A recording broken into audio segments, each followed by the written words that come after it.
I was holding my husband's last letter to me, the one he wrote 3 days before the helicopter crash in 1971, when my daughter-in-law smiled and said she had found the perfect way to preserve them forever. Digital copies, she explained, gathering the entire box from my trembling hands. So much safer than paper, Mom. I trusted her. I gave her 200 love letters spanning 3 years of war, 3 years of waiting, 3 years of promises written in ink that had survived longer than he did. 1 week later, I was scrolling through Facebook when I saw it. My husband's handwriting. For sale. $500. And the seller's name made my blood run cold. The box had been pale blue once, though time had faded it to something closer to gray. The ribbon was white satin, yellowed now, tied in a bow I had never undone in 53 years. I kept it on the top shelf of my bedroom closet, behind the winter blankets, where no one would accidentally knock it down. Where it would be safe. Richard and I met in the summer of 1966 at a church social. He was 22, fresh out of basic training, with dark hair that fell across his forehead and a smile that made my knees weak. I was 19, working at the county library, living with my parents in a small house on Maple Street. We had 3 months together before his deployment. 3 months of drive-in movies, Sunday dinners with my family, long walks through the park where he held my hand and promised me he would come home. He didn't. But before that, before the telegram arrived on a Tuesday morning in March of 1971, there were letters. 218 of them, to be exact. I had counted them so many times I knew the number by heart. Some were long pages and pages of his thoughts, his fears, his dreams for our future. Others were short, scribbled in haste before a mission, just a few lines to tell me he was thinking of me, that he loved me, that he was counting the days until he could hold me again, that I never remarried. People asked, of course. My mother, my friends, even my pastor suggested it might be time to move on.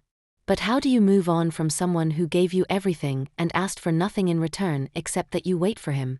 How do you let go of a love that lived in ink and paper, in words that traveled 8,000 miles to reach you? The letters were all I had left. And I protected them like they were made of glass. My son Daniel was born 8 months after Richard's death. I never told him I named him after Richard's middle name, Daniel Richard Hayes. My boy grew up looking at photographs of a father he would never know, listening to stories I told him every night before bed. Stories about a brave man who loved his country, who loved me, who would have loved him more than anything in the world. Daniel was a good son. He visited every Sunday, helped me with repairs around the house, made sure I had groceries. When he married Vanessa 4 years ago, I was happy for him. She seemed kind, attentive, always asking how I was feeling, always offering to help. It was Vanessa who first mentioned the letters. We were having tea in my kitchen on a Wednesday afternoon in late September. The leaves outside were just beginning to turn, and the light coming through the window was soft and golden. She had brought me a lemon cake from the bakery downtown, and we sat together at the small table where I had eaten breakfast alone for decades. "Betty," she said, setting down her cup gently, "I've been thinking about something." I looked up. She had that expression people get when they are about to say something they have rehearsed. "You know I care about you, right? You're not just Daniel's mother. You're family to me." I smiled. "I know, dear. And I appreciate that. That's why I want to talk to you about the letters. Richard's letters." My hand froze halfway to my teacup. "What about them?" She leaned forward, her voice warm and concerned. "You're 71 now, Mom. And I just keep thinking, what if something happens? What if there's a fire or a flood, or God forbid, a break-in? Those letters are irreplaceable." "I keep them safe," I said quietly. "I know you do. But paper is so fragile. It yellows, it tears, it can be destroyed so easily. I've been researching, and there are services now that can digitize documents. They scan them in high resolution, create backups, store them in the cloud. You would still have the originals, of course, but you would also have copies that could never be lost." I sat very still. The idea made sense.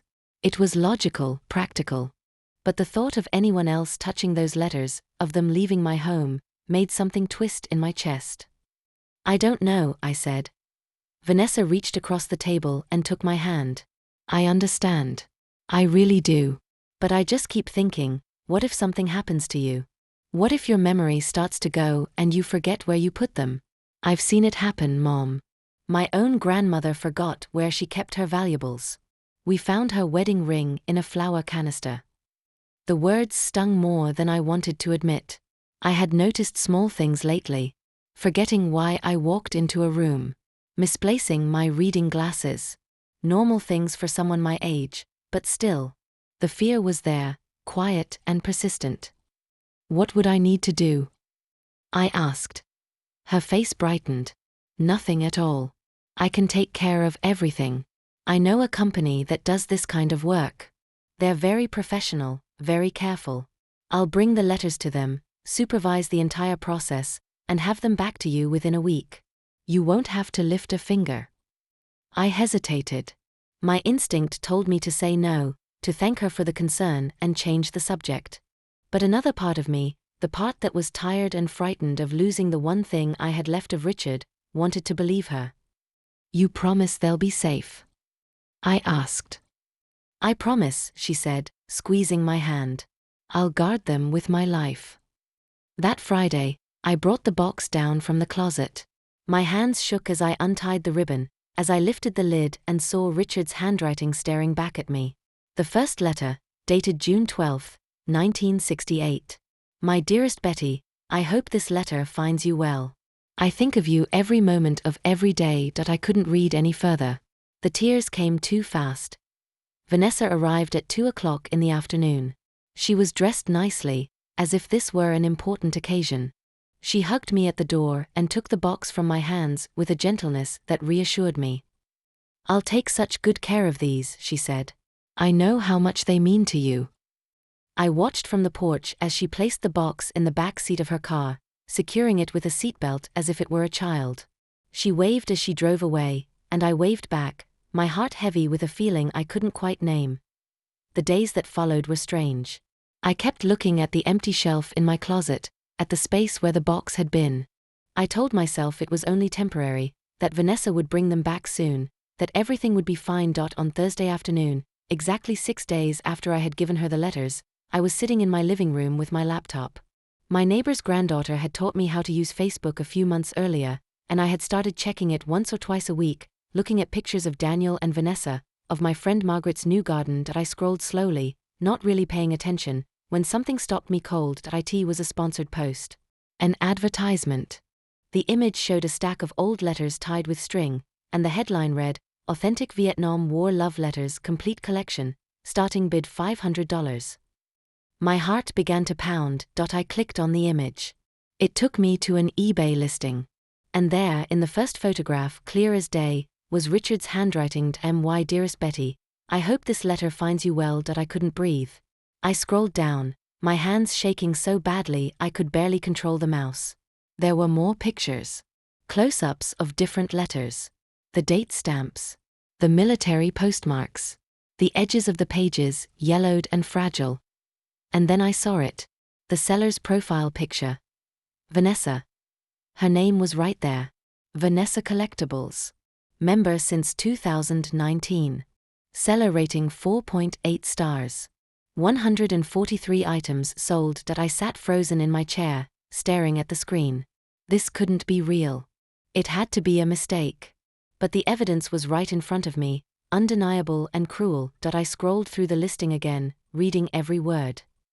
Authentic Vietnam War Love Letters, 1968 to 1971. Written by U.S. Army Specialist Richard Hayes to his fiancée. 218 letters in total. Incredible historical value. Perfect for collectors, museums, or educational purposes. Letters show signs of age but are in excellent condition. Starting bid $500. Reserve not met. Reserve not met. That meant she had set a minimum price. She was waiting for the bidding to go higher. I looked at the current bid. $750. 12 people were watching the listing. My husband's words. His love. His fear. His hope. For sale to the highest bidder. The room spun. I closed the laptop and sat in the silence of my living room, my heart hammering against my ribs. How long had she been planning this? Had she always intended to sell them, or had the idea come to her later, after I had handed them over so trustingly? I thought about calling Daniel. But what would I say? Your wife is selling your father's letters on the internet? Would he even believe me? Vanessa had been so convincing, so concerned, so kind. He would think I was confused, mistaken, that I had misunderstood something. No. I needed proof. Real, undeniable proof. I opened the laptop again and took screenshots. I saved every image, every word of the listing. I created a folder on my desktop and labeled it Evidence.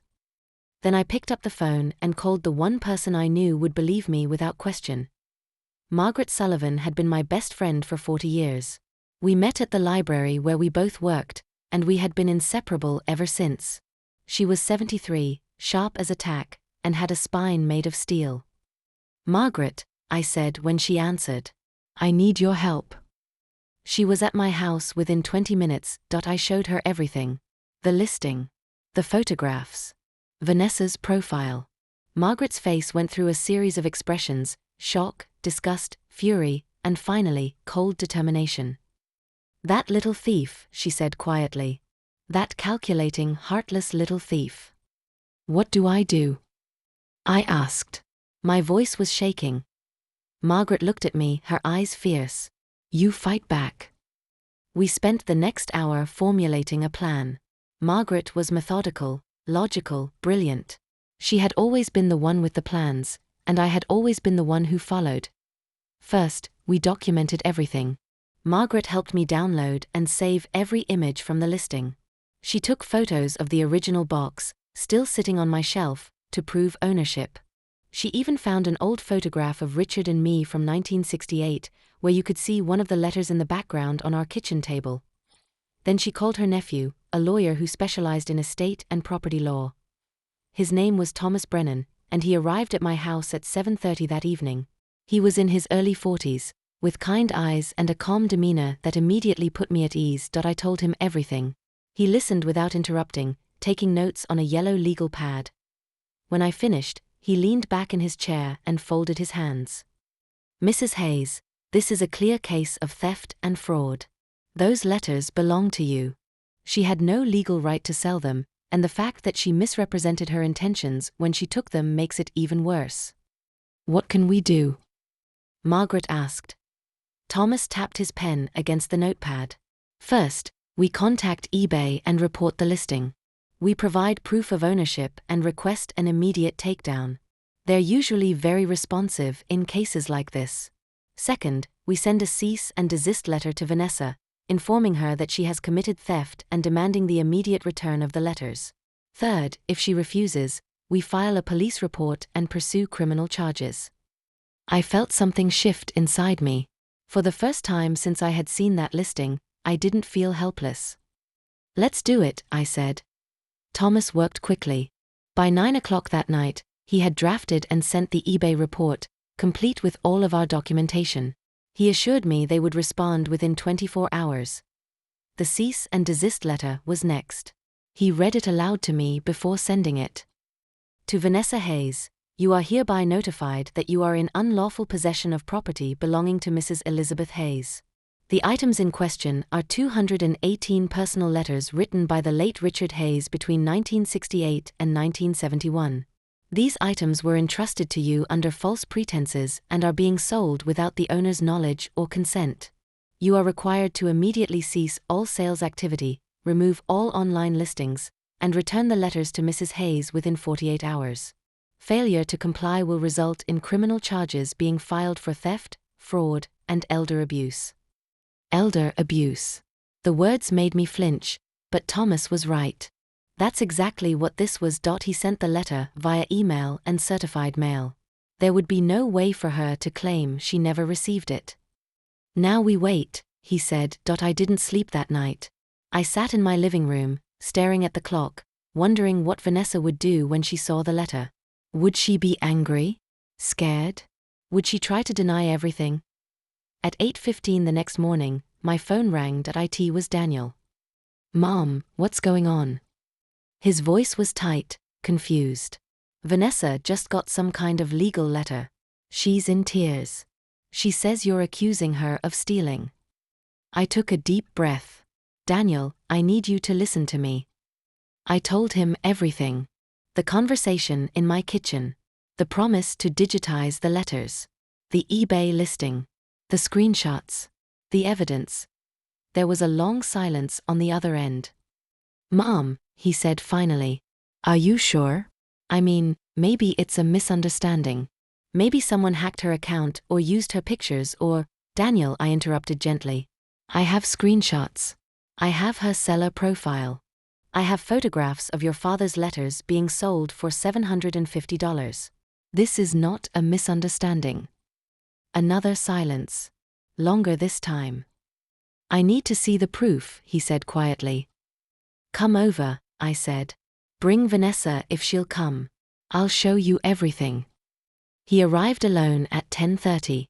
His face was pale, his eyes red.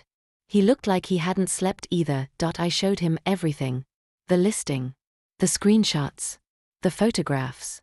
The timestamps. He sat at my kitchen table, the same table where Vanessa had convinced me to hand over the letters, and he stared at the screen in silence.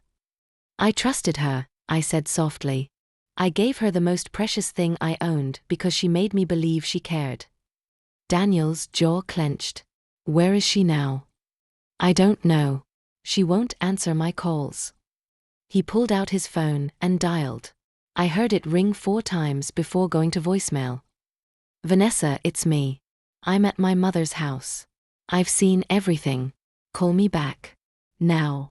He hung up and looked at me. I'm sorry, Mom. I'm so sorry.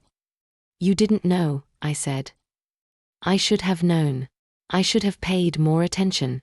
I should have asked more questions. His voice broke. Dad's letters. She was going to sell Dad's letters. I reached across the table and took his hand. We're going to get them back.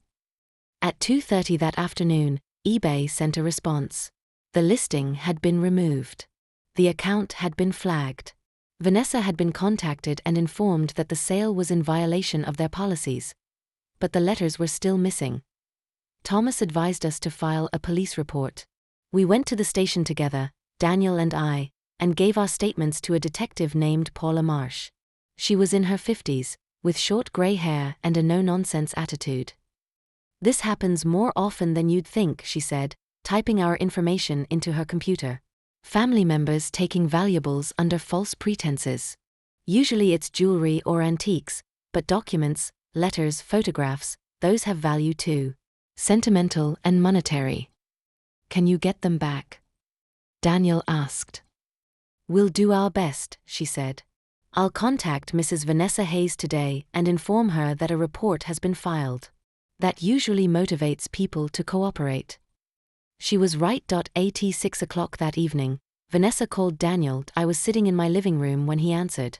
I could hear her voice through the phone, high-pitched and frantic, though I couldn't make out the words. Daniel listened for a long time. Then he said, very calmly, I don't care about your excuses. Bring the letters back to my mother's house by noon tomorrow, or I'm filing for divorce and pressing charges myself. He hung up. She'll bring them, he said. The next morning, I woke at dawn. I made coffee. I sat at the kitchen table and waited. Margaret came over at 9. Thomas arrived at 10. Daniel had been there since 8 at 11:45. A car pulled into my driveway. Vanessa got out slowly. She was carrying the pale blue box. I met her at the door. I didn't say anything. I just held out my hands. She placed the box in them, her eyes downcast. I'm sorry, she whispered. No, you're not, I said quietly. You're sorry you got caught. She looked up then, and I saw something flicker in her eyes. Anger, maybe. Or resentment. But I didn't care. I took the box and closed the door.